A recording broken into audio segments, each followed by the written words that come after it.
My father was a very simple person. Business वगैरह उन्होंने जमाया, उनके भाइयों ने भी साथ में, बाद में सब अलग भी हो गए।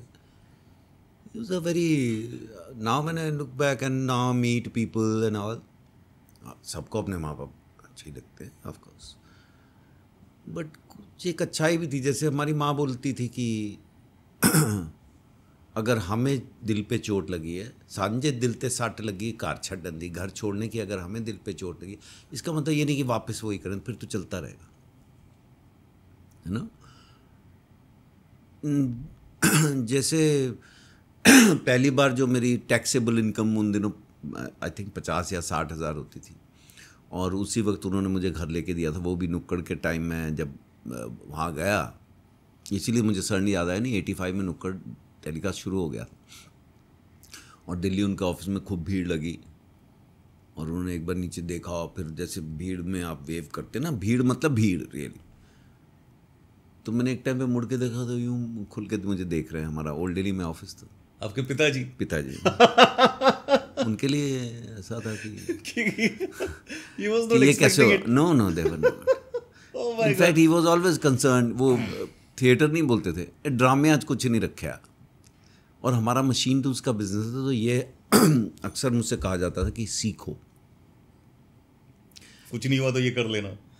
नहीं कुछ नहीं, यही था उनके लिए, तो वही था, उनको लगता था क्या करेगा ये, ड्रामा के बाद क्या होगा। फिल्में थोड़ी सोचते थे ना, और क्या छोले भटूरे की दुकान खोलेगा, उसके लिए भी 25 लाख की दुकान है, 70s में बात करते थे। तो उन दिनों वो जैसे बोलते थे सीखो। और कॉलेज में पहुंचने के बाद 2 चीज़ें उन्होंने बहुत अच्छी की। एक रोज़ सुबह पहुंचे ऑफिस में और मुझसे कहा कि एक काम कर, ऑफिस में झाड़ू लगा। और हमारा ऑफिस कोई एक कमरे वाला नहीं था, थोड़ा मैं जैसे, अच्छा तेरा दफ्तर नहीं है, चल मैं लगा देता हूँ। तो वो बोल रहे, तो मैंने झाड़ू लगाया। मैं पहले बोला वो लगाएगा ना, नहीं उसको मैं कुछ और काम भेज रहा हूँ। लगाया झाड़ू। फिर 2-3 दिन के बाद फिर बोले झाड़ू लगा। सोचा यार मुझसे क्यों लगवाते हैं, मैंने लगाया। और मैंने एक टाइम पे देखा अपने केबिन में से ना ऐसे झांक के देख रहे हैं। फिर जब हो गया मुझसे पूछते हैं हो गया, मैंने कहा जी। अंदर आ। मैं गया तो मुझसे बोलते हैं पता है मैंने क्यों लगवाया तुझसे झाड़ू। अब मैं ऐसे देखता रहा, मन में था क्यों लगवा रहा था। कितने साल के थे सर आप? मैं कॉलेज में था, 16, 17, 18, 18-19 साल, 18 साल का हूँ। तो बोले इसलिए किया है ताकि तेरी ईगो ख़त्म हो जाए। ईगो ख़त्म हो गई ना तो ज़िंदगी में कभी मार नहीं खाएगा। और दूसरा गुरु मंत्र पिताजी ने दिया, एक दिन बोले इस कुर्सी पे बैठ के अगर काम करवाना है लोगों से तो तुझे पहले नीचे का काम आना चाहिए। राइट। नहीं तो तू बोलेगा यार आधे घंटे का काम है और आप 3 घंटे लगा रहे हो। वो बोलेगा बाबूजी 3 ही घंटे लगते हैं। तू कर सकता है तो करवा सकता है। वाह। और फिर बोले जैसे माल का ऑर्डर आता है, पेटी पैक करके ये लोग भेजते हैं, सामान निकाल के भेज लेगा। हाँ जी, चल निकाल, कोई भी एक ऑर्डर निकाल, पेंडिंग ऑर्डर से, और खुद अकेले करना। जो आइटम्स हैं उनके साइज़ वो निकालना है, वो पहले लाइन लगाते हैं, जैसे फिर एक एक लपेटते हैं, फिर भूसा भर के पेटी में उनको पैक करते हैं, और फिर कील ठोकते हैं। वो भी खुद ठोकना, टेढ़ा ठोकेगा कोई बात। और पत्ती वाले को बुला के लाना, सामान झल्ली वाला जिसको बोलते हैं, उसको उठवा के रिक्शा, साइकिल रिक्शा में लेके जाते थे। तो बोले खुद लेके जाना ट्रांसपोर्ट में, और अगर भर जाए तो जैसे वो सामान के ऊपर बैठ जाते हैं तू भी बैठ जाना, और शर्म नहीं करना। सामने से कोई कॉलेज का लड़का आ रहा हो, इसीलिए मुझे याद है कि कॉलेज टाइम में, बिकॉज ही सेड दिस, तो बोलना ये मेरा काम है, और चिन नीचे नहीं, ठुड्डी ऊपर करके बोलना ये मेरा काम। And I did that.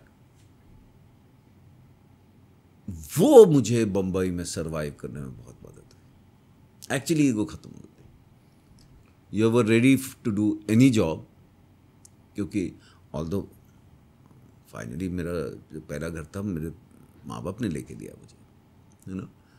और हम तो मांग भी नहीं रहे थे, अपने आप लेके दे दिया कि अब नहीं आएगा जब उनको लगा। लेकिन मैं ऐसा कोशिश करता था कि कोई भी काम करूं, फ़ोन करके घर से पैसे नहीं मंगवाने। Of course they are concern, और I am sure back of the mind कहीं ना कहीं एक सिक्योरिटी थी कि कुछ फंस जाएंगे तो।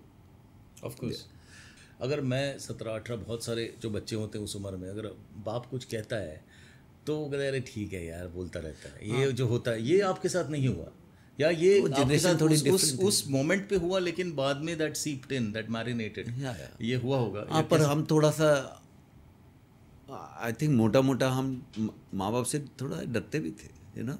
मैं स्कूल तक 11th तक बिना पूछे कभी फिल्म देखने नहीं गया। कॉलेज में गए, है ना। और एक बड़ा कमाल था हमारे माँ बाप का, अगर मैं अब वापस देखता हूँ, कि फ्रीडम भी थी और चेक भी था, लेकिन बहुत सारी चीज़ों में दे लेट यू बी। और एक बड़ा इंटरेस्टिंग ना, देखिए मैं कभी ये नहीं हुआ कि पैसे उसे पड़े चोरी कर ली, जैसे बहुत सारे बच्चे माँ बाप के उसमें से पैसे निकालते थे।